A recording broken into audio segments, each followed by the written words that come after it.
Now Jennifer, the stingy millionaire of UTC, the girl don't make am. Make them know, say we the family people don't arrive. Abuja, 6:45 a.m. The sun had barely opened one eye when a thunderous voice tore through Gariki like Nipa light that suddenly returned after 3 days. Wet and be this nonsense. Who touched my pure water? People jumped out from their compounds thinking a thief was being roasted alive. But when they looked, it was Jennifer, the one and only Abuja stingy woman, sweating, panting, and dragging a gigantic pure water bag like she was pulling her village on her back. Jennifer's body alone was a full sermon.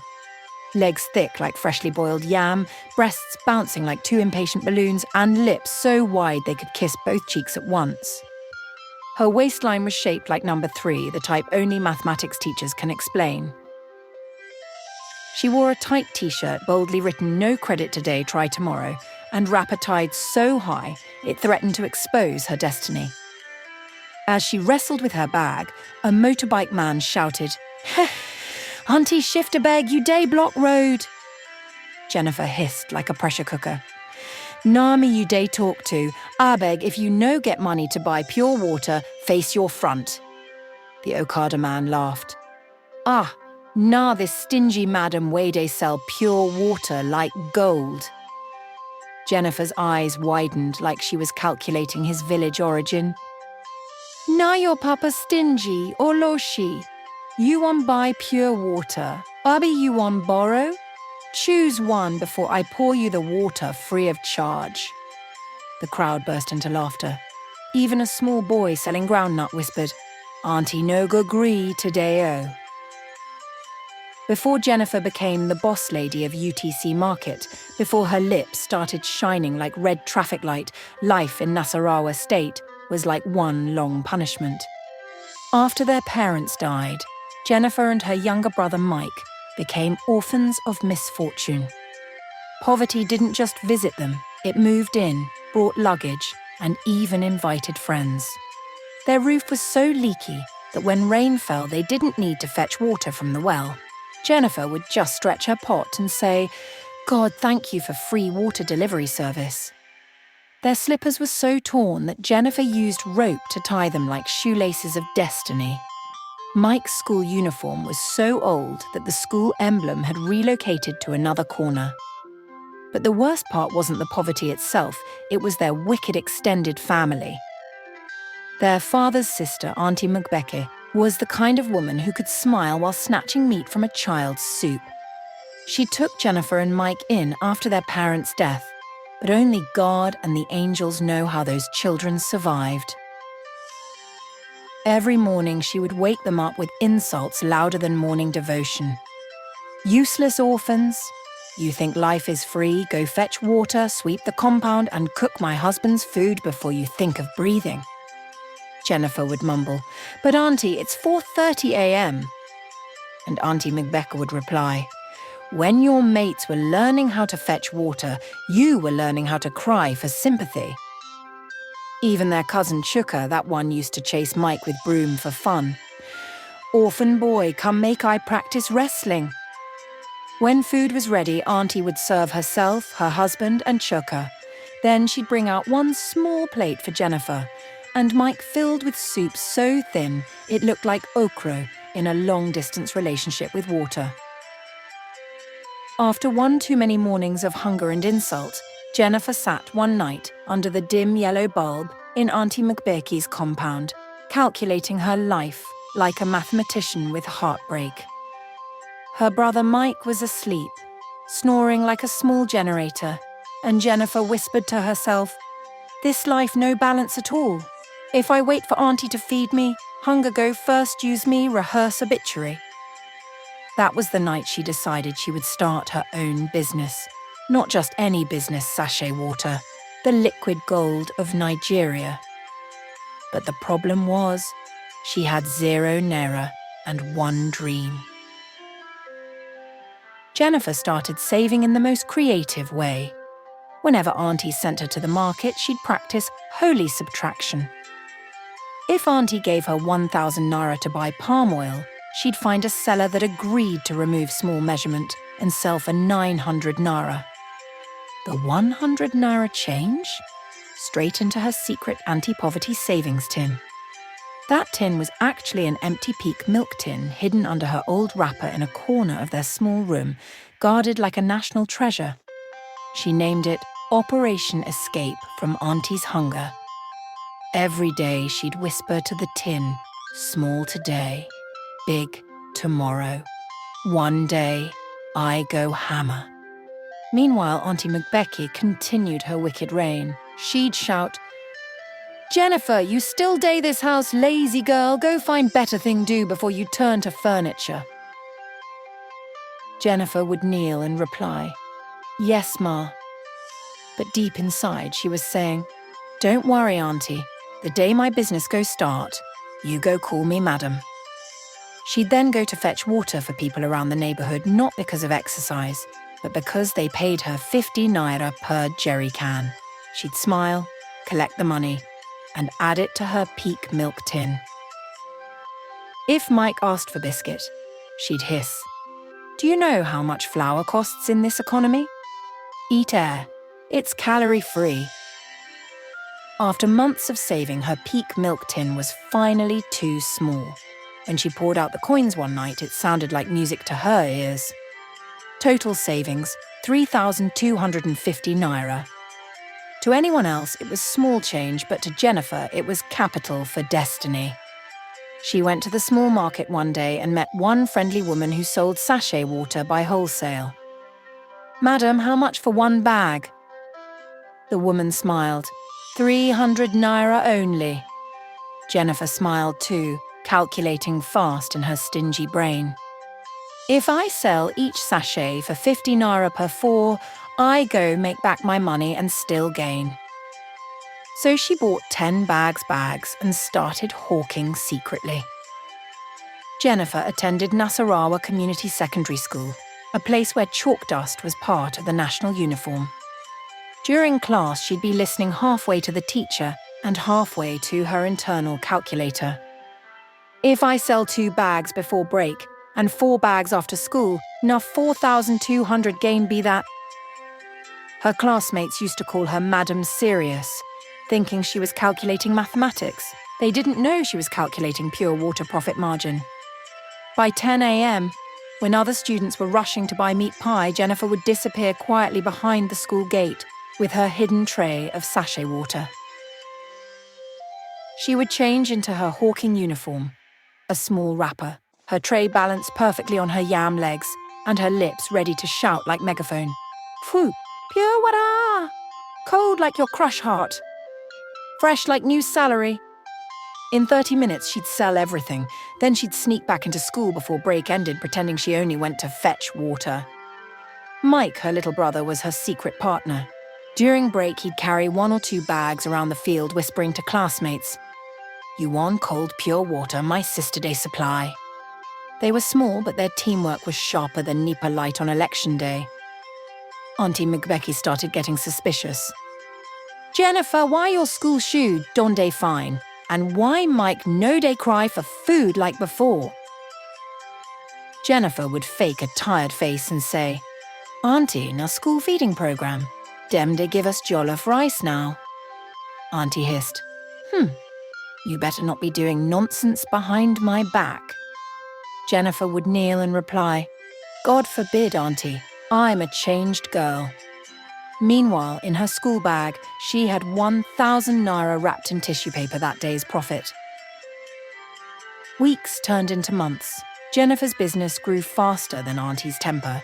She started buying extra bags of sachet water and storing them with a friendly neighbour who sold akara. That neighbour, Mama IYA, liked her a lot and would cover for her whenever Auntie asked questions. "Ah, Madam McBecky, I saw Jennifer in school today reading her book under Tree O." Meanwhile, Jennifer was in the next street shouting, "Roots, buy pure water, support education." She had mastered the art of hiding hustle and surviving insults. One hot Monday morning, the school principal stood in front of the dusty assembly ground, sweating like a Kara in hot oil. He cleared his throat and said, "Students, listen very carefully. Starting from tomorrow, we will be on midterm break for 1 week. Please use this time to rest and help your parents at home." The students shouted with joy, "Yay, holiday!" But not Jennifer. She frowned and whispered to Mike, "Holiday KE? Who holiday ep?" "My brother, this is our business week. No resting till we hammer." Mike blinked, confused. "But sister, what will we tell Auntie?" Jennifer's big lips curved into a mischievous smile. "We go tell her, say we still dey go school for extra class. We go carry bag like students, but na pure water we go sell. When we reach far from house, we change uniform to wrapper and begin hawk." Mike's eyes widened. You sure she no go find out?" Jennifer winked. "No worry. Auntie no fit follow us reach junction. That woman no fit walk more than her shadow." And that's how their secret plan began. The next day at exactly 7:30 a.m., the two siblings marched out in full school uniform. Jennifer even carried her school bag, but instead of books, it was loaded with empty nylons and change. Auntie Mugbeke watched them leave, feeling proud for the first time ever. At least these orphans like education. Jennifer waved sweetly. "Yes, Auntie, we won't be late for class." But the moment they turned the corner and left her sight, Jennifer dropped her bag, tied her wrapper like a true businesswoman, and balanced her tray on her head. "Mike, beg adjust that cooler well. No time for school business." And with that, the streets of Nasarawa began to echo. "Cold pure water, ice water way go quench your destiny thirst." From morning till evening, they hawked tirelessly. Jennifer's yam legs carried her up and down like she was powered by generator fuel. At every junction, she had her special market line. "Buy your pure water. Cold like heartbreak. Sweet like new alert." Even the Okada riders started greeting her. "Madam Yam Leg, give me 2 cold ones." By the end of the first day, they already had 1,200 profit. Jennifer counted it like banker and grinned. "Mike, we go save all. No waste." The next day, they did the same, wearing uniform to deceive Auntie, but changing outfit once they reached far enough. If Auntie asked, "Why you people they come back so late?" Jennifer would reply, "Auntie, teacher give us extra class for mathematics. No easy-o." Auntie would nod proudly. I like that, hard-working children." She didn't know that her hard-working children were working indeed, but for profit, not for promotion. After 1 full week of fake school, real hustle, Jennifer and Mike sat on their mat at night and poured out the money they had made. When Jennifer counted it, she almost screamed. 8,200 naira. She held the cash close to her chest like newborn baby. "Mike, we don't blow small. This money no go finish. We go save everything." Mike looked at her with his innocent face and whispered, "But sister, can we buy biscuit with a small part?"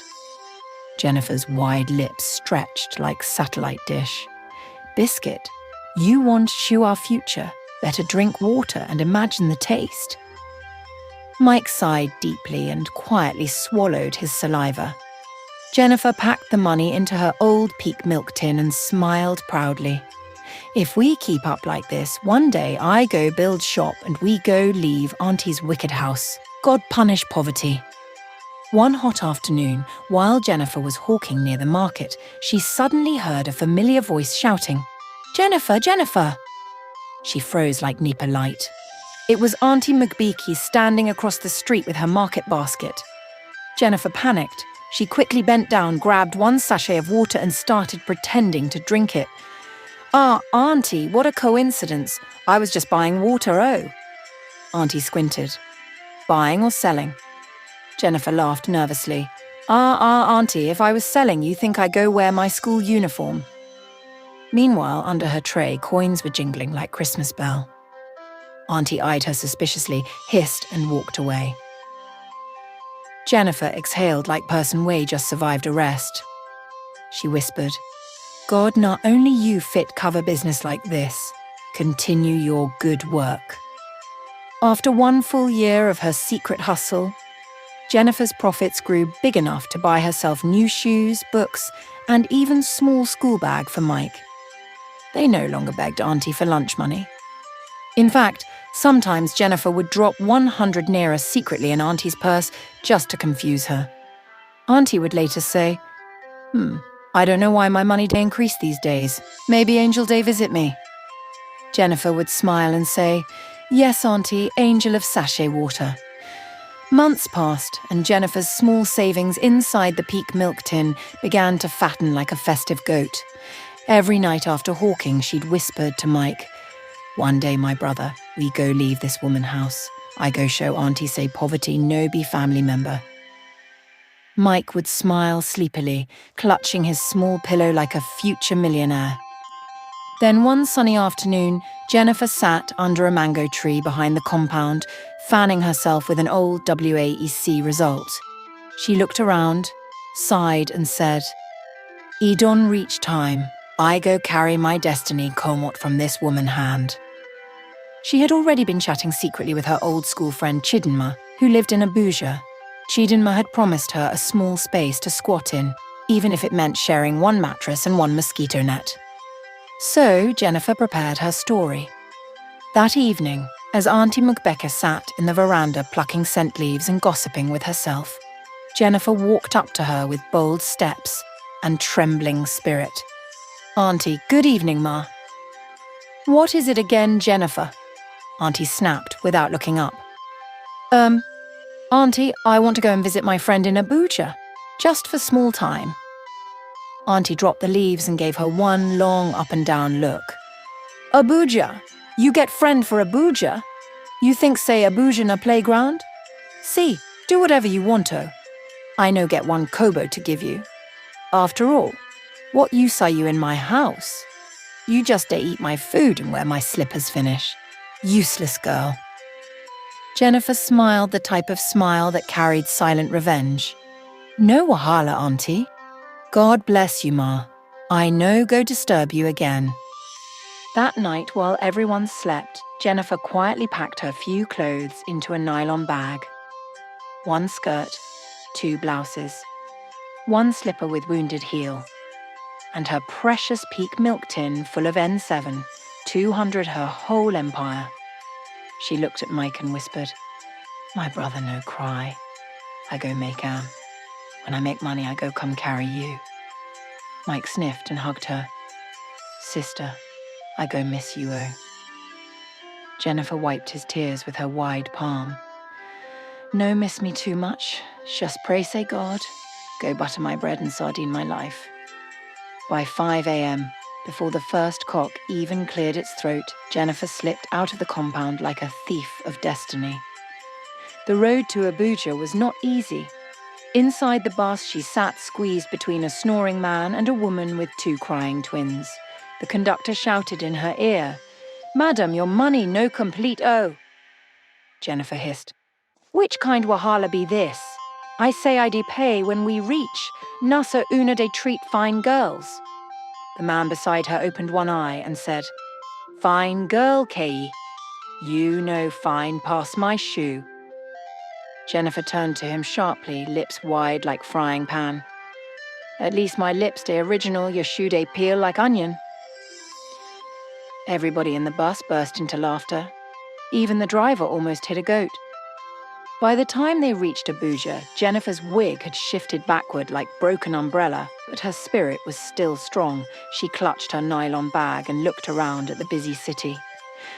So this not Abuja, if I know, but where are the money day? Jennifer finally located Chidinma's house in Nasarawa, a small self-contained with a stubborn door that refused to close properly. Chidinma screamed in excitement when she saw her. Jenny, my yam-legged friend, you made it. Chidinma, my destiny helper. They hugged tight like long-lost plantain and beans. Jennifer dropped her bag, looked around and nodded. E no bado, we fit manage. So Nahira go squat small till I hammer. Chidinma laughed. No wahala. Just don't snore like last time you slept in my house. Jennifer rolled her eyes. Ahag, Abeg, na poverty day snore that time, not me. That night, as they both lay on one mattress, Jennifer stared at the ceiling fan turning lazily.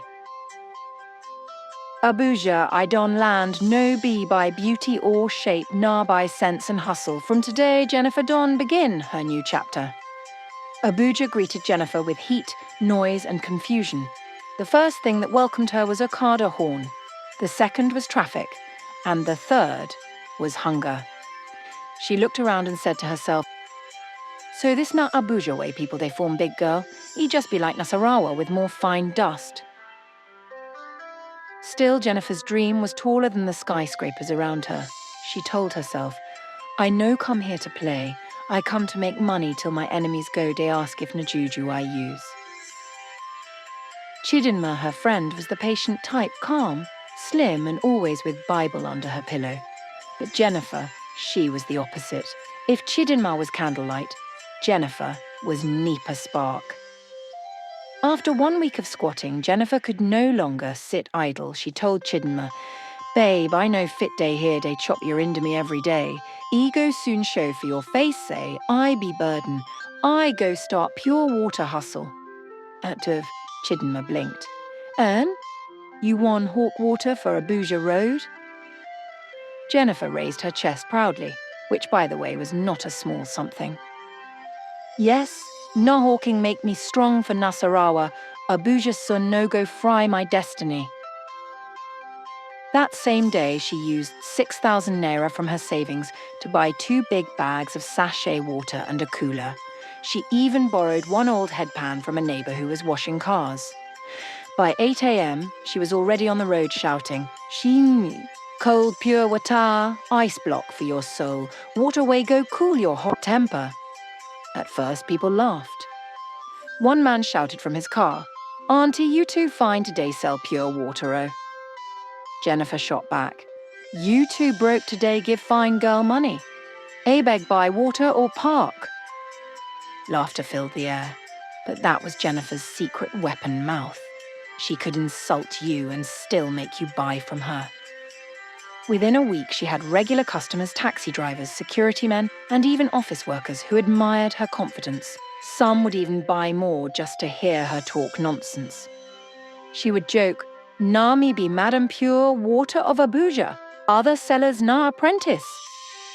At night, she counted her money like a banker, separating the dirty notes from the clean ones. Chidinma would shake her head.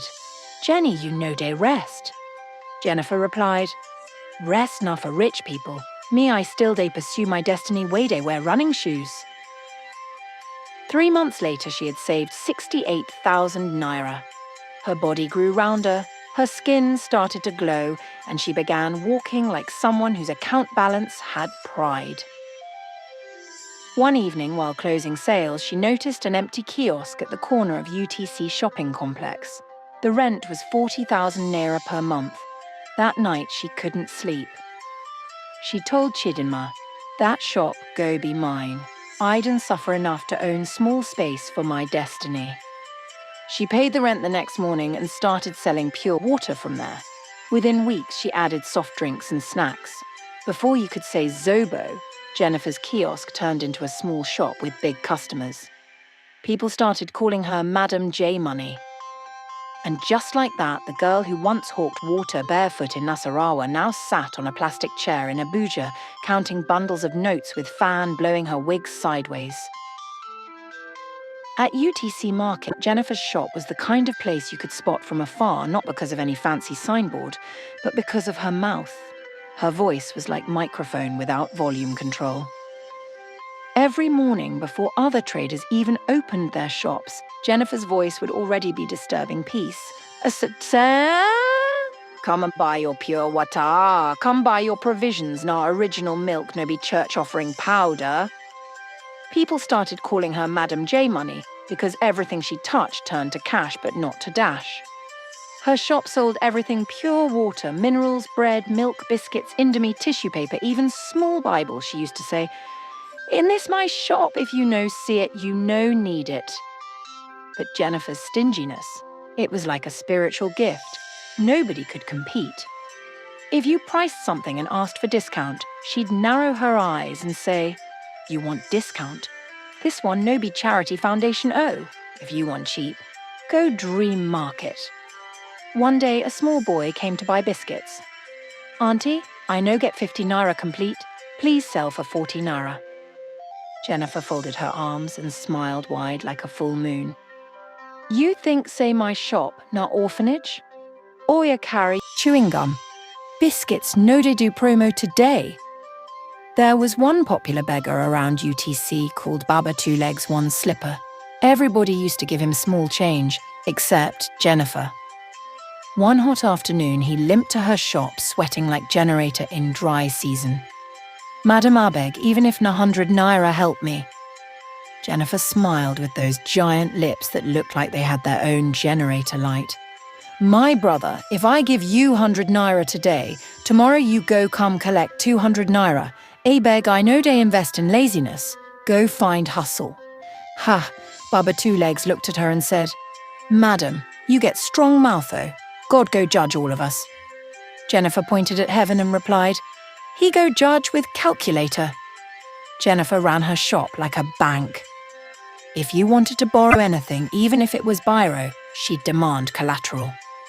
"You want borrow my pen? Oya, drop your phone first." "You want borrow 500 naira? Leave your shoe. Nah security." Once one of her customers forgot his change of 50 naira. The next day he came back to collect it. Jennifer said, "Ah, you want collect change? Oya, show me receipt, CCTV evidence, and witness." People in UTC used to joke that even Mosquito had to pay gate fee before entering her shop. Meanwhile, her younger brother Mike, who was now in university, was suffering from Jennifer's stingy management. Every semester, she would pay his fees and add 10,000 naira pocket money, then give him that her famous speech. "Mike, manage this one, oh. If you like, go follow girls, na hunger go lecture you. Me, I no get money anywhere again." But after that phone call, she would lock her shop door, sit on her plastic chair like a queen, and count bundles of cash with fan blowing her wig to one side. She would whisper proudly to herself, "God punish poverty, I no go back there again. I go save every kobo till money begin, call me mummy." Even her apprentice once joked, "Auntie Jennifer, if you see money for ground, you go pick 'em." Jennifer replied sharply, "Pick am, I go frame am, na sign of financial favour." Other traders used to gossip about her behind her back. "That Jennifer stingy die. If she greet you, check your bag, she fit collect your air. She go soon start selling oxygen per minute." But Jennifer didn't care. She always said, "Let them talk, talking no day remove money from my account. Stinginess, na wisdom generosity, na quick poverty." On a cardboard she pasted behind her counter was her life motto, boldly written with red marker. "If you no hustle, no chop. If you no pay, no talk." And truly that was Jennifer, the woman whose heart was tighter than new padlock, but whose business brain was sharper than ATM alert tone. It was a quiet Tuesday afternoon in UTC Market. Jennifer sat inside her booming shop, fanning herself lazily with a Guardian newspaper. Her apprentice, Ngozi, was outside calling customers. "Buy your Milo, buy your milk. MadamJMoney, day inside to collect your money with joy." Then suddenly, ring, ring. Jennifer picked up her phone and looked at the screen. The name displayed made her choke on her groundnut. "Auntie McBecky calling." She blinked twice, squinted her eyes, then burst into laughter. So this woman still get my number? Nah, miracle be that oh. Poverty no day forget contact Shah." She waited for the third ring before answering because MadamJMoney doesn't rush to pick calls from the past. If you enjoyed this video, don't just stop here. Hit that notification bell so you never miss any of our new uploads. Thank you so much for watching. Your love and your support means the world to me. I truly appreciate every single one of you. Stay tuned More exciting videos are coming your way. Much love always.